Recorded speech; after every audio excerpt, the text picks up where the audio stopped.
Do you think then that you might look at changing the way or altering the way you run your series?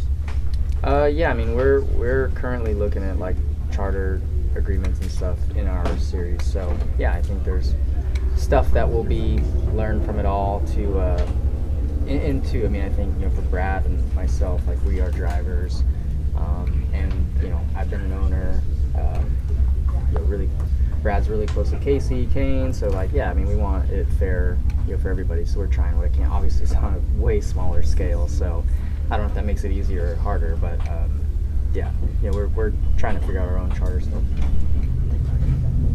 One thing that they were talking about this week with the driver salaries, how low they are compared to other sports, like in terms of percentage. Obviously, the rules changed maybe like the last 10 years here. When you hear the stories of the guys back in the day making the kind of money they did, I mean, how do you think the drivers these days view that? Like, can it ever get back to that? Yeah, I don't know. I hadn't really thought about it much until all this has come out. I've read some of the same things, and yeah, I mean, I think we're probably one of the only sports, if not the only sport, that like athlete salary has gone down in the last couple decades. Where I think we look at yearly, most athletes' salaries and stuff are going up. Not just athletes, but coaches, staff members, everybody in the sport. So, yeah, obviously, we would love to see it trend upward instead of the opposite, which it's been. But I think with that, the teams probably have to make a lot more money to make it viable to pay the people that are working for the organization. How do you feel about things, Kyle, with the 5 p.m. after the first 4 playoff races?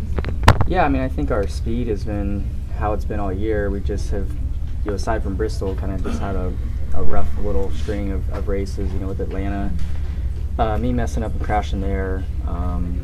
Watkins Glen, we were off on speed, at least on Saturday, but Sunday I thought we were better, just kind of put ourselves in a hole.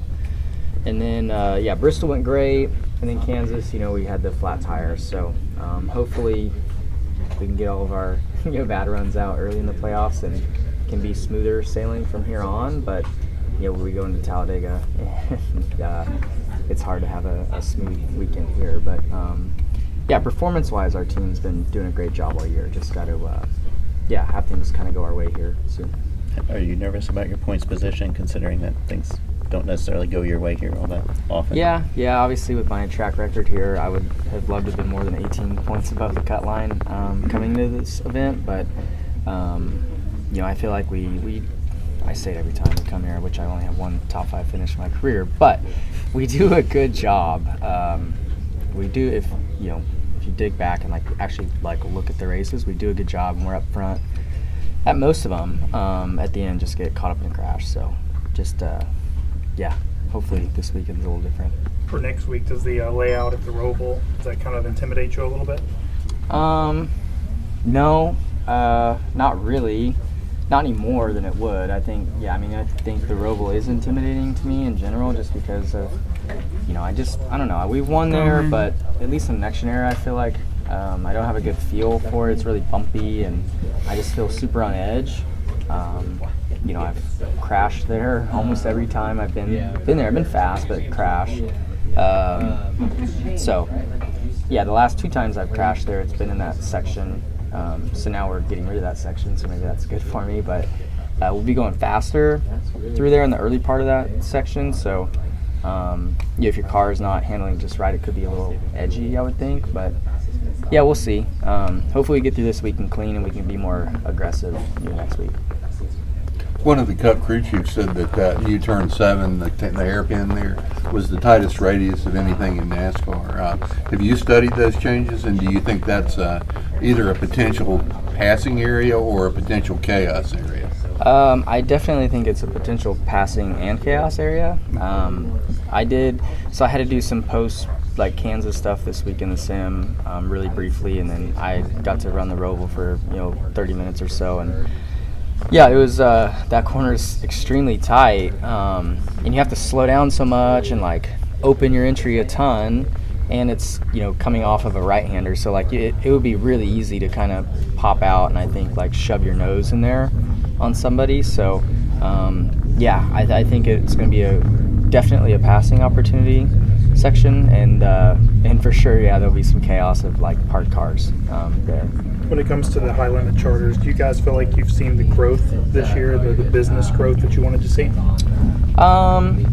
Yeah, I mean, I don't know. I think as a series, our series is, I would say we're in a better spot, like, you know, publicity-wise and all that than what we started the year, for sure, and I think that's all good. And now, yeah, I think it's just about continuing to try to figure out what it is to grow the sport and the financials and make it, you know, even better for teams than it has been. I think this year's been great, you know, because there's more money to race for between all series and bigger events. The bigger events keep rising, and there's more big events now, so that's great. But yeah, I think just got to keep looking at it from different perspectives, and thankfully, you know, I think, you know, being from the NASCAR side and seeing what's going on now, you can get different ideas.